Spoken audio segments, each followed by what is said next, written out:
What's up, everybody? Welcome back to another 15-minute segment. If you're joining me for the first time, these are segments where I set a timer for 15 minutes and I just kind of talk about the topic.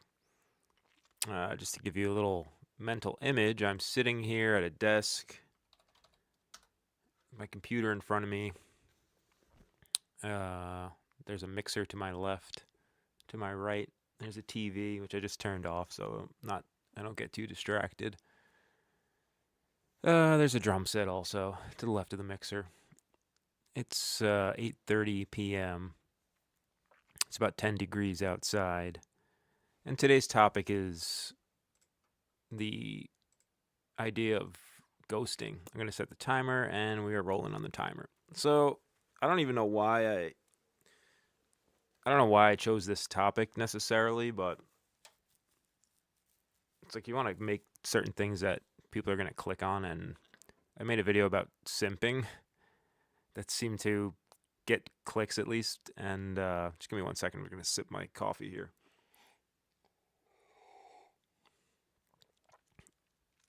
Big credit to people who talk on the microphone for a living. Way harder than you'd think to just sit here and just talk, because I don't know, for some reason, whenever I start talking, it's like my mouth just starts short circuiting, like extra saliva, and then my mouth gets really dry, and it's like I gotta blow my nose. It's like everything's just going wrong. But I guess my initial thought on ghosting has to do with technology. And it's like a common, the way I look at it is with selfies, and it's like evolved. So, way back in the early days of MySpace, and even before MySpace, when you're on like the journal websites like Xanga and LiveJournal, like you could post a selfie on Xanga or LiveJournal, but like you would get hated on. It was like not cool to post a selfie. The mirror selfies that you use your phone to, you'd have to have a digital camera because the resolution on a cell phone wasn't quite good. I mean, you could still get cell phone pics, but they're not going to be any good. But it's crazy to see the evolution, and like selfies became, it's like anything. It's like tight pants as well. So like tight pants were uncool, then they hit the mainstream, and then like every single clothing manufacturer was creating skinny jeans. But there was a time way back in, I guess, like, I don't know, from 2000 till like even as late as like 2009, like you couldn't actually get skinny jeans unless you went to a special place that had them. So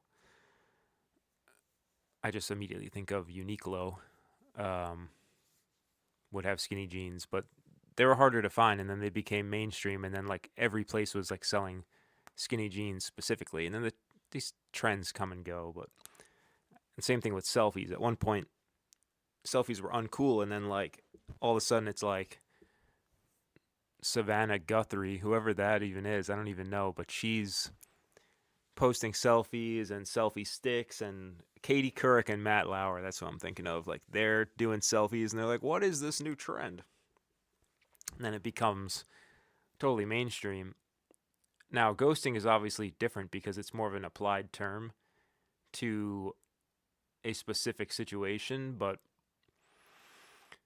I think the way that it's similar to skinny jeans and selfies is that it's evolved with technology, and it's become more prevalent now because communication is so text based, so that someone doesn't hit you back on text, you've been ghosted. Now, one of my main thoughts on ghosting, and something I want to say, is that I think recently I've evolved to a place where I view it differently than I used to. And I'll use another metaphor or comparison. It's like lifting weights or exercising. Like over the summer, I was walking around the park, and then I would just adjust my mic. I was walking around the park, and then there's like a pull-up bar, like one of these public pull-up bars. So like day one, I'm trying to do pull-ups. I think I did one pull-up because I hadn't done any push-ups in years. And then I was doing dips too on the dip bars. And I could do like one dip and one pull-up on day one. Then I kept going and going. And then by the end of it, I'm doing like I think I could do like 6 pull-ups and maybe like 5 or 6 dips, and then take some more laps and then keep on going. So I built up the tolerance or whatever, or the strength. But same thing with ghosting. And it's true that like the more it happens to you, you instead of gaining muscles in the example of doing pull-ups, you start to gain like a perspective on it where because it doesn't affect you as much, you look at it differently. And I'm in a place now where like I almost expect it to happen when meeting someone new. It seems like meeting new people, uh, you're more likely to be ghosted in a way because it's hard to like gauge like what the interest level is. And this brings me to more intricacies of the practice of ghosting. So I've had it happen to me and I've also done it to people, sadly. But I think it is appropriate.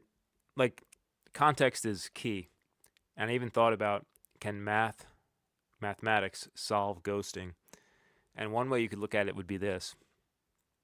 Like, let's say you're doing a communication with somebody. So it's me, and I'll create a guy, Stretch Armstrong. So me and Stretch Armstrong, let's say we met at like a sandwich shop. We met at a Potbelly's sandwich shop, me and Stretch Armstrong, and then like he was on his laptop. This is like a nerd story. He was on his laptop playing World of Warcraft, and I was listening to my iPod. And then I asked him about Warcraft because we both had to spend a lot of time in Potbelly sandwich shop to kill time before waiting for, I don't know, I was waiting for a flight and he was waiting to go home and eat those cookies, Keebler fudge cookies. And then we became friends, me and Stretch Armstrong. And then like, and this is how mathematics can solve ghosting. So let's say like he texts me once, right? And I'm doing a male to male example, but obviously I'll go into the male to female as well. So he texts me once, and then if I don't respond, well, this is like mathematics use cases. So there's different use cases, but I'm saying if it's like one to one. So he texts me once, I respond to him once, all square. So like ghosting doesn't actually exist in this context because like he's put himself on the table for one, and then I've returned it for one. It's almost like playing cards. Now, if we're both 1-1, then he puts down another one, and then I don't respond, I've officially ghosted Stretch Armstrong. Right? But I think you could actually use math to like gauge like the volume of messages. And then even with AI in these situations, you could like extract the meaning of the messages or like the seriousness meter. I even had an invention idea. This is years back. Like when texting first became popularized, I really struggled with it because like there's so much subtlety to talking that you can't express in text. So I felt like my personality was getting lost in the text, and then like communication would end over text, and I'd be like, this is bullshit because I'm not being given a full chance to like fully express myself. It was naive in retrospect. But hold on, let me get some more coffee. My lips are fucking drying out.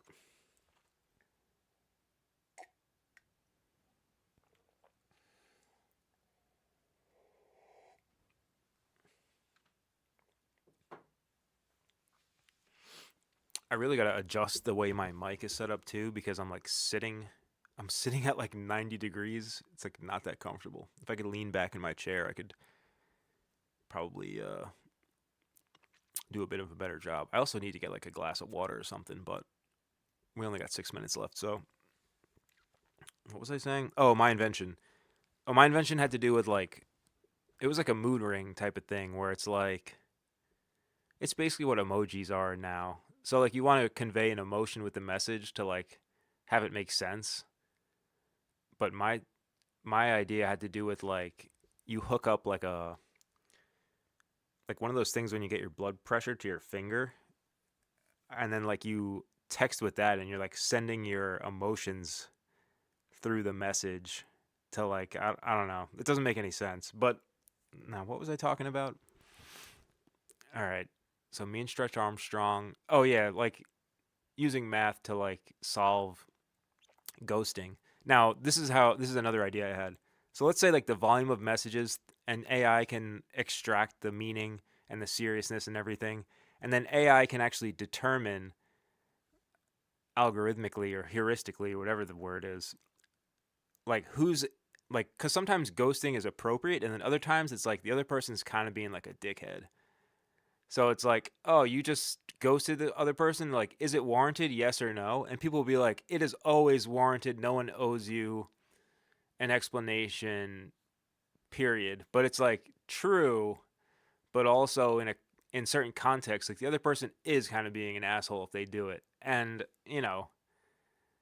the reason why is because there's no well, I guess in this example, let's keep it mathematical. So if there's like tons of like if you're sending a shit ton of messages, right? And this would be the math behind it. So if Stretch Armstrong was hitting me up constantly, right? So he was texting me 5 times a day about his World of Warcraft and his Keebler Fudge cookies and what he does and everything. If he's hitting me up constantly 5 times a day, then I hit him back once to like, keep the conversation going. Or I ask him a question, then he never responds again after that. So like he's putting in more effort and then he ghosts me. Like he would be in the wrong in this mathematical scenario. I believe. Comment below if you think any differently. But then like my idea is like just bear with me on this because it's kind of out there, but it's like if me and Stretch Armstrong agreed to this texting relationship, then we each have to like put on this underwear, and the underwear has like a little plastic pouch that's sewn into the top of the back of it, and inside this plastic pouch it's filled with like olive oil, and then it's like if you're guilty of ghosting in a unfair scenario, your olive oil pouch explodes at any moment. So like he'd be walking down the street and then he just gets like olive oil all over the back of his pants. But that would be like a justice served moment. Because sometimes it is fucked up. But I took notes on this too. Let me see what I wrote in my notes because I haven't even looked at them. And then I'll look at the Wikipedia page too. It's not that serious though. And like I was saying before, my perspective changed to now it's like because there are certain situations where it does bother you and it drives you crazy. But once that happens to you, like, I don't know, like twice, then it's just like, this is all good though. Let me see what I wrote in these notes. Oh, I should be checking my chat. I don't think there's anyone in chat though. No, there's no one listening. But you can catch on the replay. Oh, someone was listening, but they didn't write anything. I don't know who would be. I'm not really that good at looking at streaming it, but I'll get there eventually. Oh, I'm looking at my notes.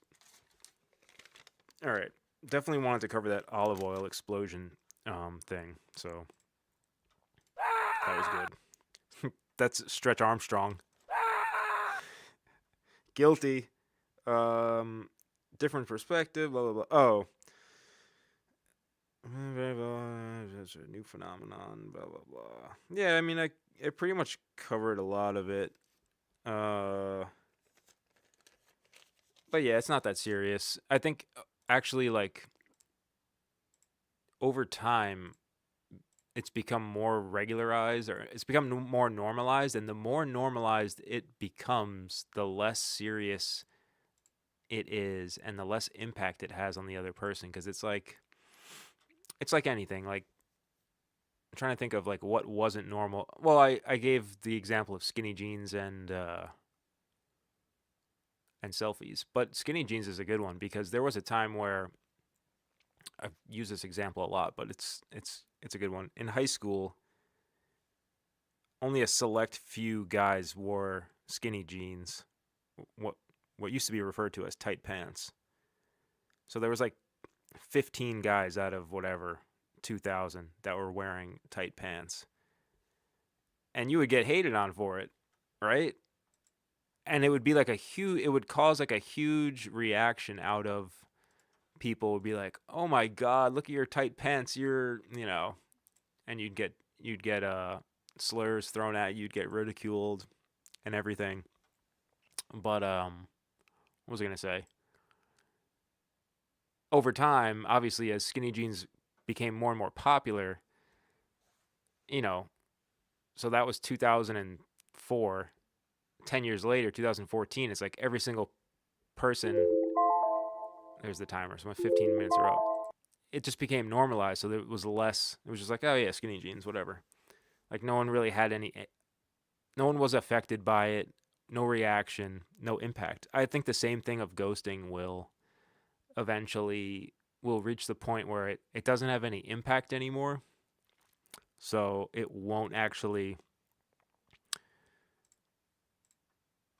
matter as much. But I'm already at that point, as I've already kind of discussed.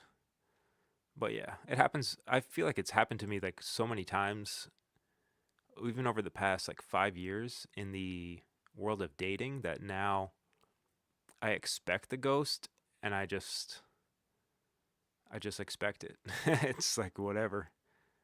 So there's all these other terms here. Breadcrumbing. That's another one. Coping. I don't understand coping yet. Shadow ban, I know. I'm just looking at see also in the Wikipedia. But yeah, that's a 15-minute segment. I'm gonna return. There's another installment coming for my ideal lifestyle. Any topics you want me to talk about, leave it in the comments. Thanks for listening.